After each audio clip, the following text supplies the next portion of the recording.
All right, hello. Welcome once again to Stuff and Things, where I like to talk about stuff and occasionally even things. I'm your good friend Bradley, and today is a very pleasant Sunday Stuff and Things. And on this pleasant Sunday Stuff and Things, we have lots of things and stuff to talk about, including upcoming videos, things that you can look forward to on Stuff and Things and Stuff and Things Plays.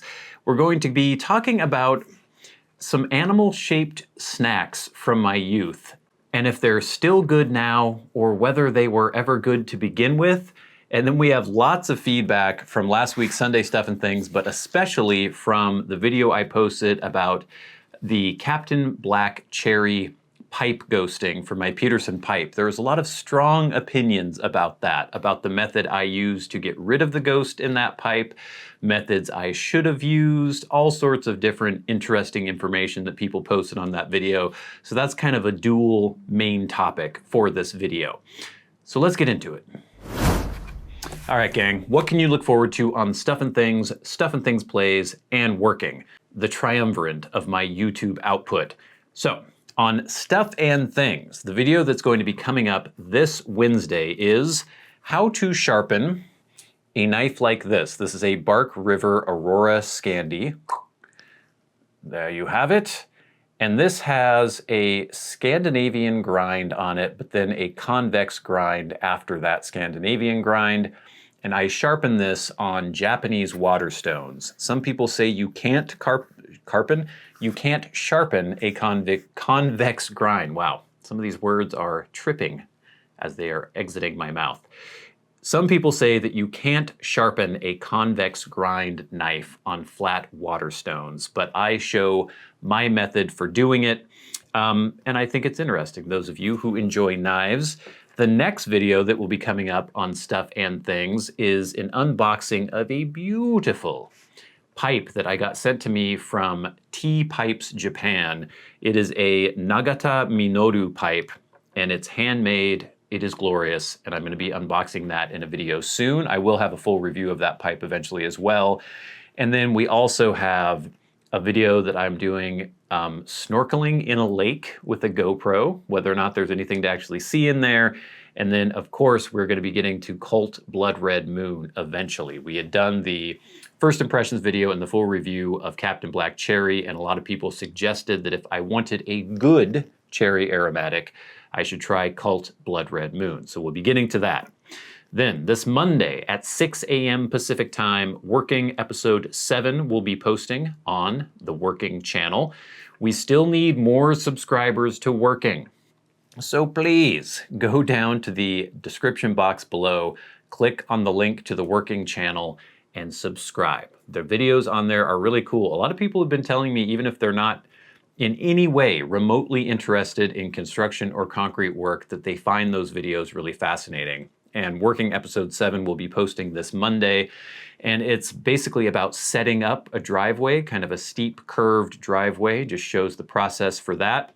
So please check that out, subscribe, share, comment, all that good stuff. And then on Stuff and Things Plays, The Legend of Zelda Tears of the Kingdom series continues, and that game is amazing. I think it will probably end up being my favorite game of all time when it all is said and done. So much stuff coming up on 3 different YouTube channels. Be sure to check it out. Thank you. All right, gang. The other day, Diamond and I were having a conversation. I can't even remember how this came up, but we were talking about animal crackers and whether or not we remembered animal crackers. And I, of course, remembered animal crackers. Now, this might be something that was only available in the US, but when I was a kid, there were animal crackers. They were called Barnum's animal crackers, and they came in little boxes that were shaped like, well, I mean, they were just rectangular boxes, but they were shaped like a train car, and on the top of it, I'll probably post a picture or something. On the front of the box, there were 4 kind of windows as you were viewing the train car from the side, and there were little bars, and there were animals in there, so it was supposed to represent like a circus train that was bringing these animals somewhere. And there was a little carrying strap on the top, like I think I remember a little white string or something that was stapled onto the side of the box. So you would have this little box, you'd open it up, and there would be these little animal crackers in there. And as a kid, I loved them. I don't know how much of that was due to the fact that I just thought the box was cool and the whole idea of it. I don't know if they were actually good. I remember really liking them, but I'm not totally sure. So we were wondering, are those still made? Are they still around? Also, we were walking and saw on the sidewalk some of these. These are the Mother's, what are they called again? Circus animal cookies. So they're these cookies that with this weird, I don't even know what you would call it, kind of an icing or a frosting on the top, and then little specks, candy specks. These are things that I had all the time as a kid. Usually they would come in a really big bag, and they were sort of cheap and probably not very good either, but I really remember enjoying these a lot. So when I was thinking about the animal crackers, it reminded me of these. So I thought, I'm gonna see if the animal crackers are available. I did find Barnum's animal crackers. Unfortunately, the little train box seems to have gone by the wayside. They still do make a box that you can buy them in. I couldn't find them at the store where I was shopping. But apparently in 2018, PETA got really annoyed by the train box, just the idea of depicting these animals in behind cages in a circus train. And so they changed the box to just having the animals rollicking around in the African savanna. I'll post a picture of that as well. So they still make them. Apparently they've been making them since 1902, and they don't have the same boxes anymore. I couldn't find any of the boxes, even the new box, but I did get the crackers, so hopefully they're gonna be the same. What I really remember about these is the box. I love the box, but then also I remember just, to me, the crackers seemed really detailed, the animals depicted. I especially remember the camel one as being just a really detailed cracker. These are kind of more cookie than cracker. I think they're pretty sweet. I'm trying to remember the exact flavor, but again, for me, most of the experience was just getting that box and thinking how cool that was. So, I don't know if you had these when you were a kid. I don't know if you had these in your part of the world, but I thought we would try these newest versions of these animal-based or animal-shaped snacks and see if they're still any good. I'm gonna leave the animal crackers till the end, because these are the ones that I haven't had since literally I was probably like 6 or 7 the last time I had these. I have had these more recently, probably still over a decade ago, but I can't imagine that these have changed too much. So these are the Mother's, the original Circus animal cookies. We're gonna open this bag and see how they taste. It's resealable. Okay, that smell is so nostalgic. It sort of smells like cake frosting, I guess. Oh yeah, that is so evocative. And let me just grab a couple of these at random. And they're stuck together. I think they feel, who knows, because I was a child when I first had these, but they seem smaller to me. I don't know if that's actually the case. Oh, these guys are all stuck together. These ones are not anywhere as detailed as I remember the animal crackers being. There really isn't any surface detail or anything like that. This could be a buffalo. It could be anything. I'm not really sure, but I'm gonna try one. Here we go.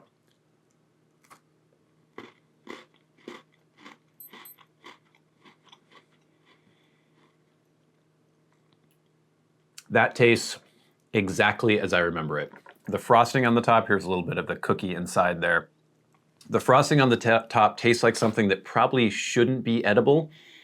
It tastes almost more like, or it has the texture of more of a plastic product than something that you should eat.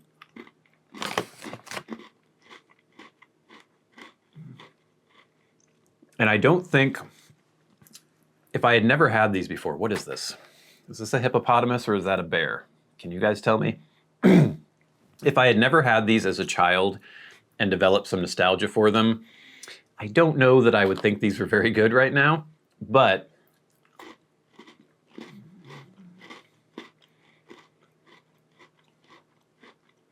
the fact that I did have these as a child,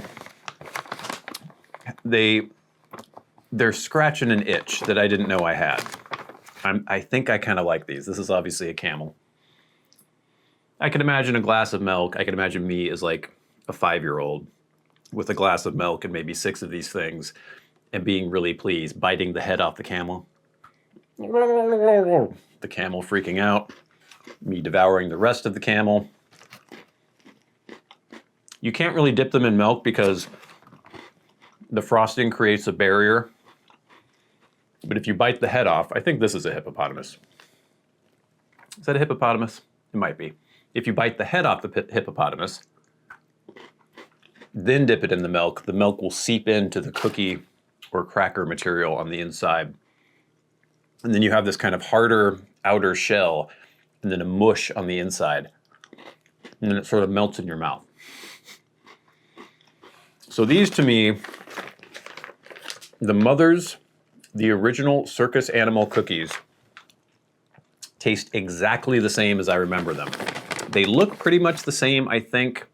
I feel like maybe they were larger or thicker maybe, but that just might be because I was much smaller when I had these. So I can't necessarily recommend these if you've never had them before, if you didn't have them and liked them as a child. But to me, they're tasting pretty good right now. Now, the ones I'm more interested in, the Barnum's Circus Animal, or Barnum's Animal Crackers. Unfortunately, couldn't get the box version, and the box is changed now anyway. But let's see how this tastes. Where do I rip this? Got little candy chunks around here. Ugh. Okay. First, I will take a whiff.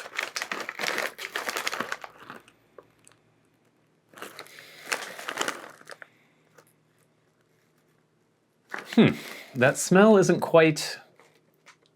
It's not really reminding me of anything. It's not, you know, poking any nostalgia in my brain. It smells kind of like the bedding that I use for my gerbils. Like not the Aspen bedding, but there's this stuff called Carefresh that's made up of like recycled paper, I think. Kind of smells like that. Let's see what these crackers look like. I remember them being very dry. They probably weren't ever good at all, but I just really liked the box. Okay, here we go. Who do we have here? Now look at these. These are fantastic. These look the same. I think these look the same. They're probably using the same dye molds or whatever they used for them back in the day. I want to try to find a camel, and then I'll show you some of these. I don't know if I'm going to find a camel. The camel were always my favorite back in the day. Camels! Damn. Are there no camels in here? Did they axe the camel?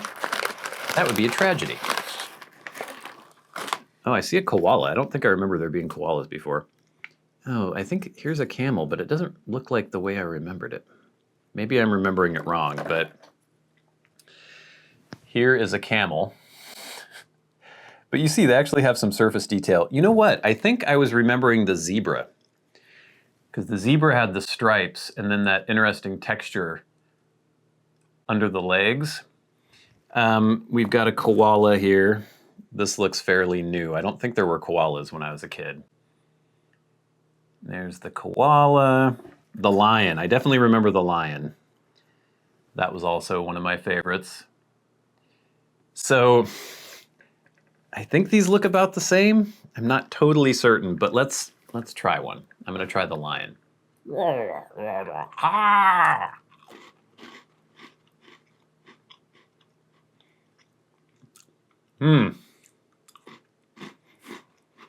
Camel.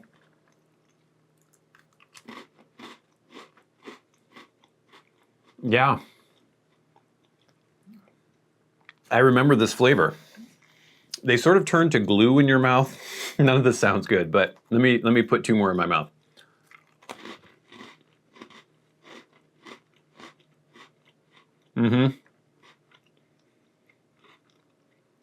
They're very dry initially, but then they sort of turn into a paste, so you need a liquid. I've got coffee. That works. Tea would probably be good with these. And the flavor is, I don't know how to describe it other than it tastes like these animal crackers. They don't taste like Nilla wafers. They don't taste like the cookie part of these. They're very distinctive. They're very much their own thing. There's a little bit of sweetness. They're not overly sweet. They're very crisp. And again, they seem way smaller to me, but again, I don't know if that's just because, what is that? I don't know if that's because I'm so much bigger. What is that thing? Is that a hyena? Or is that supposed to be a bear? That's really hard to tell. I'm gonna try to see some of these other things. Oh, here's a buffalo. Or a bison. We've got a hippo. Now look at this hippo. Look at how good that is. That looks like a hippo. There was a monkey I remember too. Oh yeah, here we go. Look at these guys. This is very nostalgic. I'm enjoying this quite a bit. Oh, and is that a kangaroo? I think the kangaroo is a little bit mangled here. They didn't all come out of the molds exactly, you know, sharp and clean. The animal, I'm choking on my nostalgia.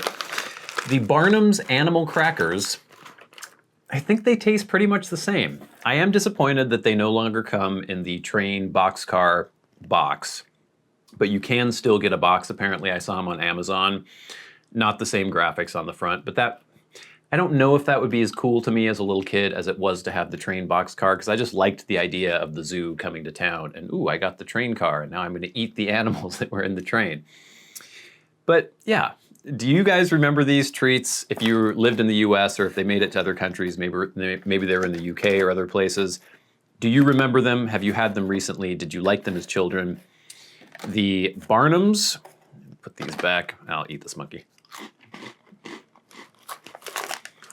Barnum's animal crackers and Mother's Circus animal cookies.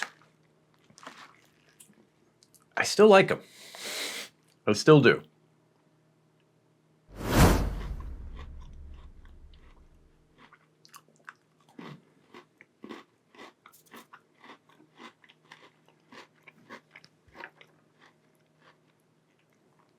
And we're back.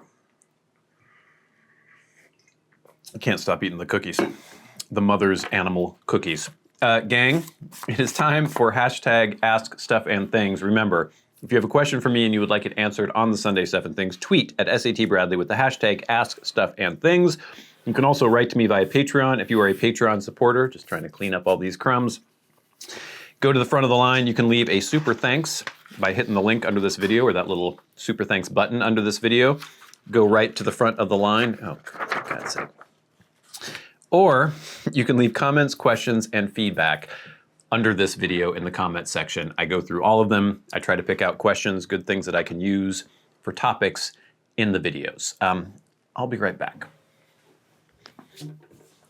Okay, so we had lots of good feedback from last week's Sunday Stuff and Things. We'll start with that. Then we're gonna get into the feedback that we had for the Captain Black Cherry Ghost video, because there were a lot of strong opinions about that. So first, the feedback from last week's Sunday Stuff and Things. This is from @SogoBaugi8721. Hey, a question about those. If you would S only those, how long approximately would they last?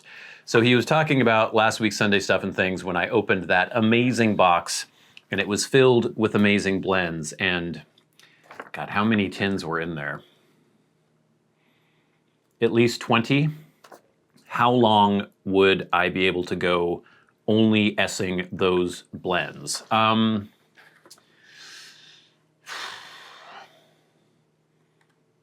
long time, probably over half a year. It depends, like it's not always constant the rate at which I finish a tin, but I would say over half a year. Just throwing a number out there. Thank you for watching and for the comment. Next, from @MichaelCardamone1209. Man, that Dunhill looks great on the label, huh? And it is kind of funny because I still think of all those blends. I have Peterson Elizabethan, one of my favorite blends. I still just think of it as Dunhill Elizabethan. And sometimes I'm looking at a tin and I think my brain is just filling in the Dunhill, even though it says Peterson now. And so when I look at a tin that says Dunhill Elizabethan, because I got several of those in that amazing box opening, it doesn't look weird or out of place. It just seems the way it should be. That looks normal to me. So yeah, you're quite right, Michael. Next, from Josh Stivers 9042. Always cool to see an unboxing, and cheers to Tim for that. Yes, thank you, Tim. I'd be interested to see a review of Squadron Leader or update if you've reviewed it already.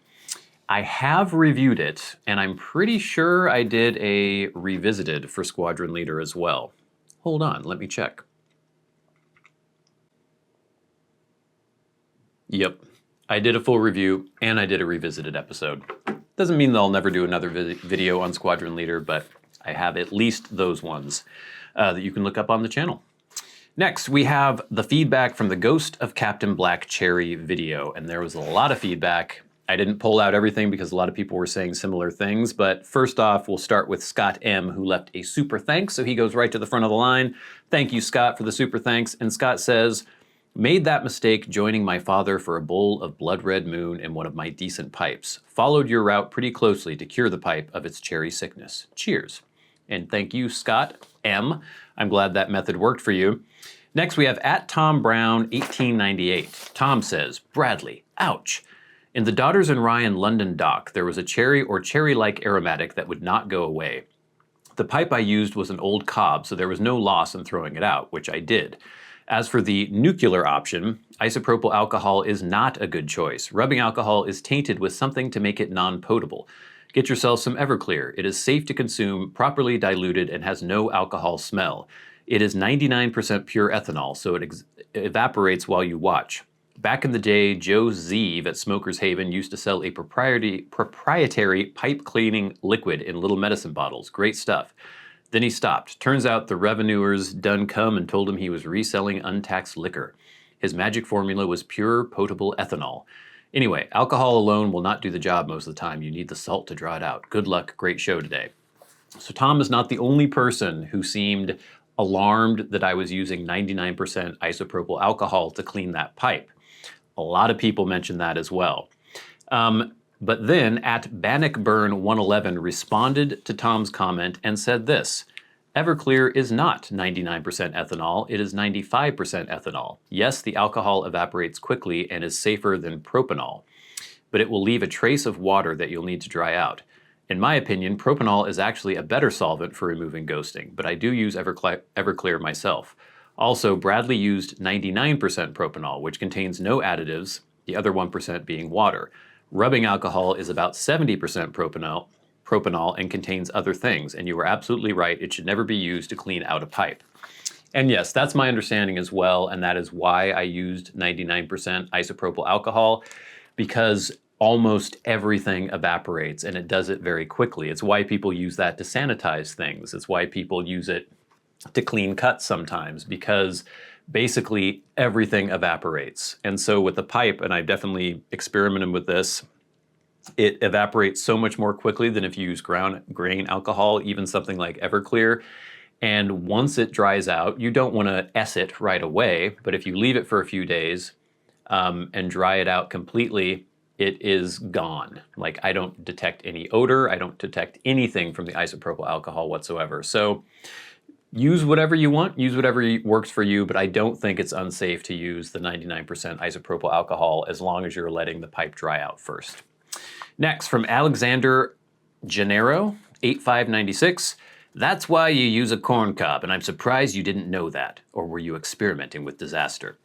I did know that, but that was kind of the point. I was trying to treat the Captain Black Cherry exactly as I would treat any other blend, but I didn't treat it exactly as I would treat any other blend because I used a pipe that I don't really ess very often, that little Peterson. I knew it would probably ghost that pipe, but then I also thought maybe that will be an opportunity for some content later, which it was. Finally, from @user-EL5ND2KN2R, whoever that is, sorry, I don't know who you actually are. They say, hi Bradley, I use apple cider vinegar instead of isopropyl alcohol. I got the tip from a long-term pipe esser in a forum some time ago. It seems to work for removing ghosting. For a short time in a fresh bowl after a clean, you will get the cider taste, but it goes very quickly thereafter. It might not work on some aromatics, but could be worth a try. Reaming plus iso might be the last resort.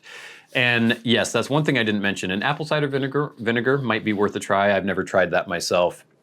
But also, if you have ghosted a pipe really badly, reaming it out helps quite a bit too. So if you have a lot of cake in there, if you remove that top layer of cake, then you're probably removing a lot of the leftover flavor. So lots of good feedback and discussion on that video about ghosting and Captain Black Cherry. Please keep all the feedback, the comments, the questions, all that good stuff coming. But now it is time for the very best part of the show, and that is where we thank our Patreon supporters. Remember, if you would like to support the channels on Patreon, 3 channels now, there is a link in the description box below, and it is so much appreciated. This takes time and it takes money to produce all the videos that I do every week for 3 different channels, and if you enjoy any of the content on any of the channels, it is super helpful for you to support that content by supporting us on Patreon. And every week, we like to shout out those who support us at $25 or more a month. People like Kirk Crompton, Glenn Dunnington, Jason Buckner, MDoftheNorth, David Gaudreau, Finn O'Hagan, Ryan McFadin, Arcturus, and Ashes of the Phoenix.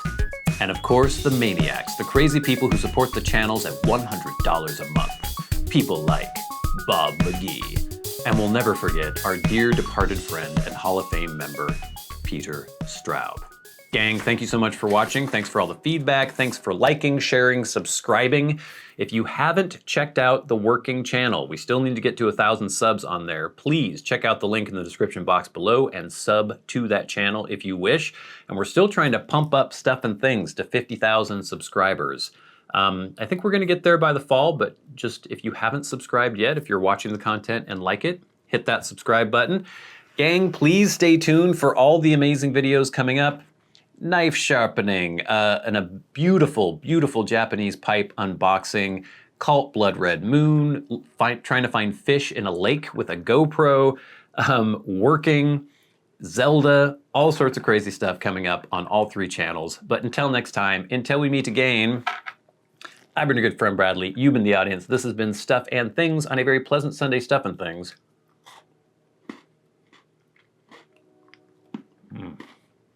See you later.